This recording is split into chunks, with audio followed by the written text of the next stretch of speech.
Content క్రియేటర్స్కి ఒక అద్భుతమైన దేవుడు వినాయకుడు. ఎందుకనంటే వినాయకుడి విగ్రహాన్ని అంటే చిత్రాన్ని ఆర్టిస్టులు చిత్రించినన్ని చిత్రాలు ఇక ఏ దేవుడిని గురించి చిత్రించరు. అవునా? సో క్రియేటివిటీకి మూల స్థానం ఆయన. అండ్ ఇంకొకటమ్మా, ఎప్పుడైనా సరే ఒక పండుగ కానీ ఒక ఉత్సవం మనం చేసుకుంటున్నప్పుడు దాని వెనుక ఉన్నటువంటి మూల సూత్రాలు ఏమిటి అనేది మనం అర్థం చేసుకోవాలి. వినాయకుడి పండుగలో ప్రకృతిని పూజించమనేది మూల సూత్రం. ఆ మూల సూత్రాన్ని మర్చిపోకుండా మనం కానీ పండుగ చేసుకుంటే ఆ పండుగ సార్థకత ఏర్పడుతుంది. ఇప్పుడు గరగర గన్నేరు మారేడు దేవకాంచన రేగు దేవదారు ఇట్లా 21 పత్రులను గురించి చెప్పారు. ఎందుకు చెప్పారు? ఒక్కొక్క పత్రికి ఒక్కొక్క ఆయుర్వేదిక గుణం ఉన్నది. వీటిని దాంట్లో క్రిమి సంహారకాలు కూడా ఉన్నాయి. మనం అసలు వినాయకుడిని దేంతో చేసుకోవాలని చెప్తారు? మీరు ఏదైనా పూజ చేసేటప్పుడు వినాయకుడిని మీరు ఇంట్లో ఏ కార్యమైనా చేయండి, వినాయకుడి పూజ చేయకుండా కార్యం లేదు. సో వినాయకుడు మొదటి పూజ ఆయనకి. మరి ఆ పూజ ఎట్లా మొదలు పెడుతున్నారు చెప్పండి నాకు? పసుపుతో వినాయకుడిని చేసి ఆయన్ని పూజించిన తర్వాత తక్కినటువంటి కార్యక్రమాలు చేస్తాం. సో ఆది పూజను అందుకునేటటువంటి వినాయకుడు పసుపుతో ఎందుకు చేస్తున్నాం మనం? పసుపు శుభకరమైంది, అంతేకాకుండా దాంట్లో కర్క్యూమిన్ అనేటటువంటి ఒక కెమికల్ ఉంది. It's a బ్యాక్టీరిసైడల్. సో దాన్ని తీసుకెళ్ళి మీరు ఏం చేస్తున్నారు? నీళ్ళల్లో కలుపుతున్నారు. నీళ్ళల్లో కలిపితే నీళ్ళు ఏమవుతాయి? నీళ్ళల్లో ఉన్న బ్యాక్టీరియా కూడా నశిస్తుంది. అండ్ ఈ 21 ఆకుల్ని తీసుకుపోయి ఎక్కడ కలుపుతున్నారు? అగైన్ నీళ్ళల్లో కలుపుతున్నారు. అప్పుడు కూడా బ్యాక్టీరిసైడల్. ఇప్పుడు ఎంటమీబా హిస్టలైటికా అంటారు. మీకు మొట్టమొదట అసలు ఈరోజు కొన్ని కోట్ల రూపాయల నీళ్ల వ్యాపారం చేసుకుంటున్నారే నీళ్ల వ్యాపారస్తులు. ఈ నీళ్ల వ్యాపారస్తులు చేస్తున్నటువంటి ప్రచారంలో ప్రథమమైనటువంటి విషయం ఏందనంటే ఈ ఎంటమైబా హిస్టలైటికా. ఈ ఎంటమైబా హిస్టలైటికా ఏందనంటే విరేచనాలు. వెరీ సింపుల్గా చెప్పాలంటే మనకు విరేచనాలన్నీ కూడా ఈ ఎంటమైబా హిస్టలైటికా వల్ల వస్తాయి. అది నీటి ద్వారా సంక్రమిస్తుంది. ఓకే. సో ఆ ఒక్కదాని పేరు మీద ఎన్ని కోట్ల రూపాయల బిజినెస్ జరుగుతుంది, ఎన్ని లక్షల కోట్ల రూపాయల బిజినెస్.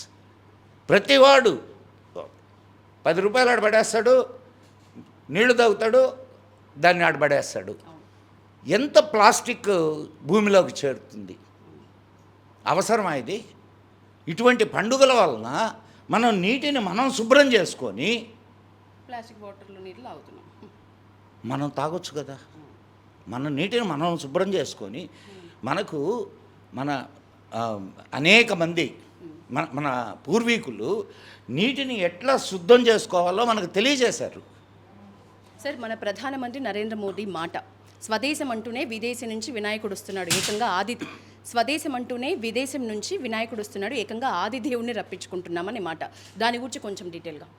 అమ్మా, అసలు మన దేశంలో ఇందాక మొట్టమొదట మనం ఏం మాట్లాడుకున్నాం అమ్మాయి?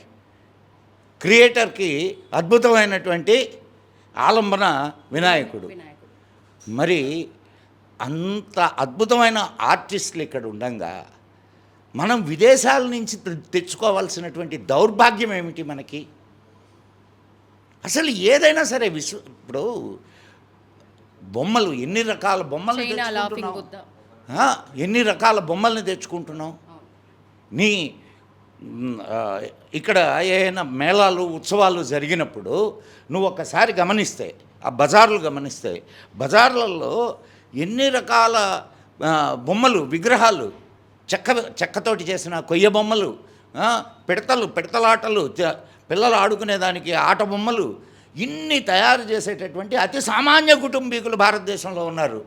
వాళ్ళందరినీ ఇగ్నోర్ చేసి ఎక్కడి నుంచో నువ్వు చైనా నుంచి తెచ్చుకొని వాడి ఎకానమీని పెంచడం అనేది ఎంతవరకు సమంజసం? కాబట్టి మొట్టమొదట స్వావలంబన, స్వాభిమానం స్వాభిమానం ఉంటే స్వావలంబనం ఆటోమేటిక్గా వస్తుంది.